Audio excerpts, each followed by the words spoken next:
In the transition from the theoretical matchmaking of the home to the public arena of the Meryton Assembly, chapters 3 and 4 of Jane Austen's Pride and Prejudice introduce the primary romantic interests and the central conflicts of the novel. Chapter 3 serves as the setting for the first physical encounter between the Bennets and the Netherfield party.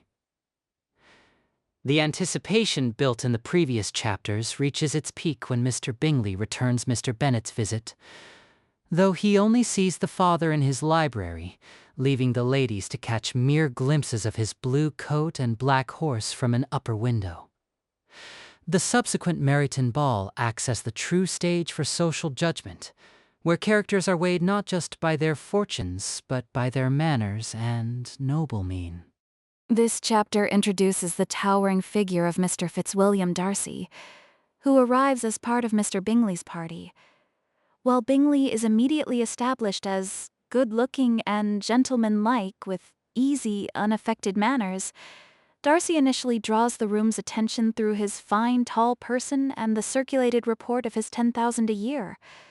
However, the social tide turns against him within half the evening when he is discovered to be proud, to be above his company and above being pleased. Darcy's refusal to dance with anyone outside his own party, specifically his slight against Elizabeth Bennet, creates the prejudice mentioned in the title. When Bingley urges him to dance with Elizabeth, Darcy coldly remarks that she is tolerable but not handsome enough to tempt me, a comment Elizabeth overhears with a mixture of amusement and spirited resilience. The contrast between the two men is stark. Bingley is lively, unreserved, and dances every dance, while Darcy remains the proudest, most disagreeable man in the world. Despite Darcy's rudeness, the evening is a triumph for Jane Bennet, who is admired by Bingley and danced with twice. Upon returning to Longbourn, the family dynamic remains consistent, with Mrs. Bennet providing a breathless, exaggerated account of the evening to her husband, who prefers to avoid descriptions of finery and lace. Elizabeth's playful disposition allows her to tell the story of Darcy's slight with great spirit, establishing her as a character who finds delight in the ridiculous, rather than being crushed by social rejection. Chapter 4 shifts from the public spectacle of the ball to the private intimacy of the Bennet sisters. Once alone, Jane confesses the depth of her admiration for Bingley, describing him as just what a young man ought to be. Elizabeth, while agreeing, uses the opportunity to critique Jane's own character, noting that her sister is honestly blind to the follies and nonsense of others, and possesses a unique candor without ostentation.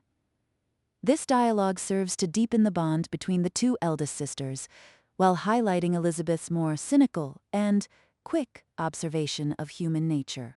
This chapter also introduces more nuance regarding the Bingley party, specifically Bingley's sisters, Mrs. Hurst and Caroline Bingley. While Jane finds them pleasing, Elizabeth recognizes them as proud and conceited. Women who, despite their education and fortune of £20,000, think meanly of others.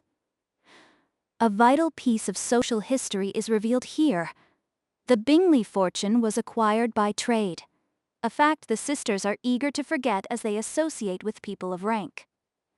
This highlights the class tensions of the Regency era, where new money from the industrial North sought to scrub its origins through the purchase of landed estates like Netherfield.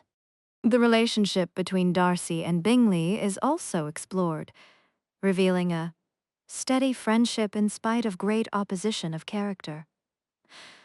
Darcy, though haughty and reserved, values Bingley's easiness, openness, and ductility, while Bingley has the firmest reliance on Darcy's superior judgment. Their differing views on the Meryton Assembly perfectly encapsulate their personalities.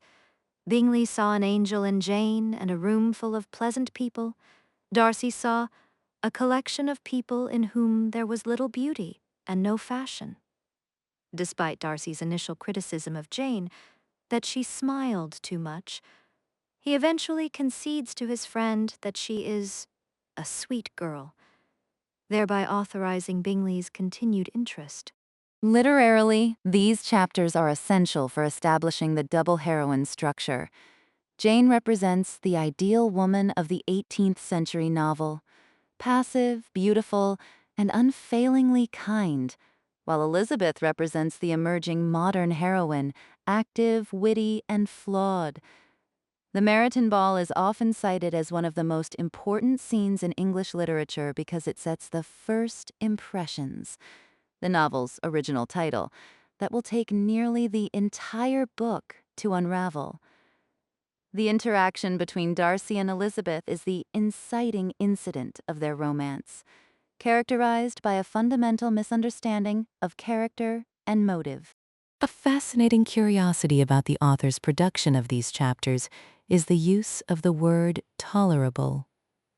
In Austen's time, this was a devastatingly faint praise, and by using it, Darcy isn't just saying Elizabeth is okay. He is effectively erasing her from the social hierarchy of beauty. References to this scene abound in modern media, notably in the 1995 BBC adaptation, where Colin Firth's Darcy delivers the line with a coldness that became legendary. Another point of interest is the 10,000 a year report. In 1813, an income of £10,000 would be equivalent to several $1,000,000 today, making Darcy not just a wealthy neighbor, but one of the richest untitled men in England. The fact that the neighborhood turns against such a fortune so quickly because of his manners is Austen's way of asserting that, in her moral universe, social conduct carries more weight than capital. These chapters conclude by reinforcing the idea that while Jane and Bingley's path is hindered by external forces, his sisters, Elizabeth and Darcy's path, is hindered by their own internal flaws. Her quickness to judge, prejudice, and his inability to unbend, pride.